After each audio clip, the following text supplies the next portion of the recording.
it seems that globally we are extremely out of touch and out of connection.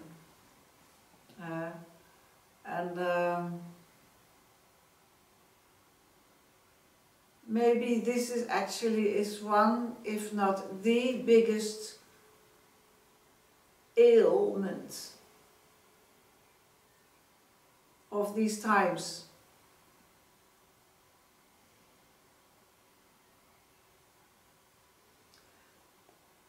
It's interesting, you know, that over the last centuries,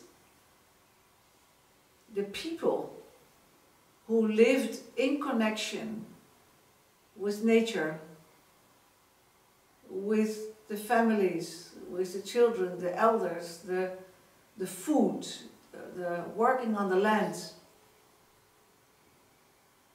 all over the world have been persecuted.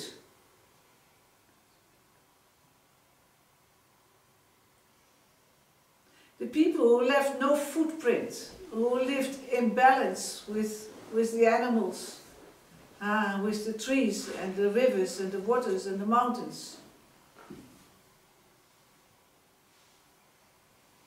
They have been persecuted by people who are not connected.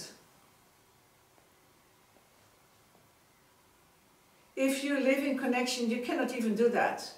You cannot discriminate, you cannot suppress, you cannot molest, you know, you cannot bring people in submission, you know. You see that every living being is your brother, your sister, your mother, your daughter, your son, actually your very self.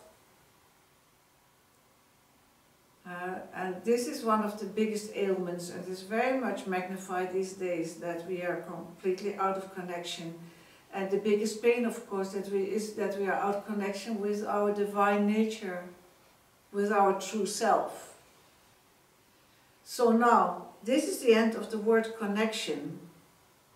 So this I is craving for the source of life, is craving for peace, for the connection with that. But that is a misunderstanding. Everything is in connection and has always been. The misunderstanding is that I have identified with this little word I, the so-called person, and that is the root of all pain, loneliness and suffering. So it is not really here, it ends the word connection, it ends that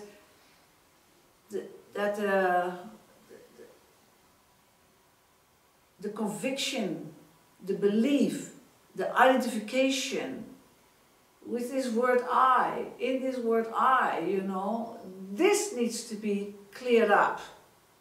And then your heart sees very easily that you have never been out of connection. Everything is connected. It's not even possible. Connected is too small a word. You know, there's only one expressing itself in countless forms, coming and going, coming and going. So we always look from this erroneous point of view that we call I.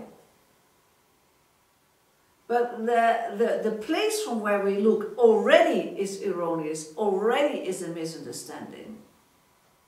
So this is the root of the matter, that we see through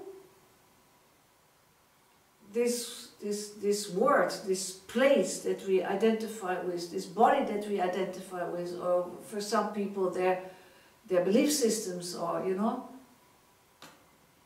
That is the misunderstanding. If that is cleared up, everything is cleared up. But your longing is great, because that brings you to this conversation. And maybe this conversation can clear up something very deep in you. I hope so. You know, that you see for yourself that you are what you have always been looking for. That you are. You are love. You are the great one. There is nothing but the Great One. And wherever you look, you see yourself in a different outfit. There's nothing but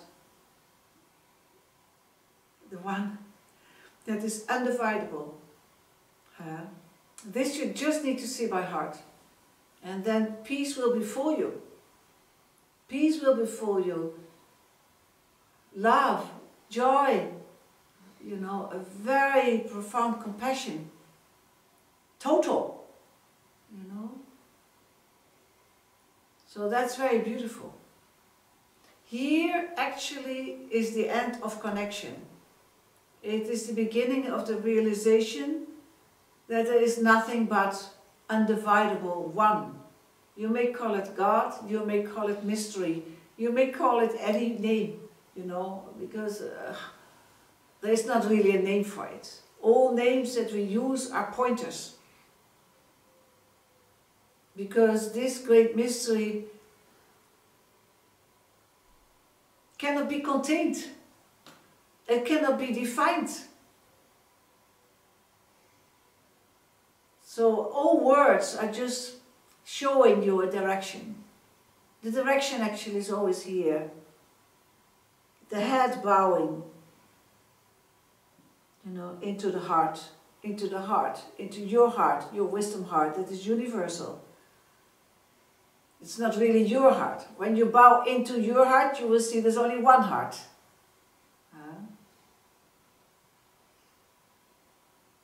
You understand? It's clear, huh? Yeah.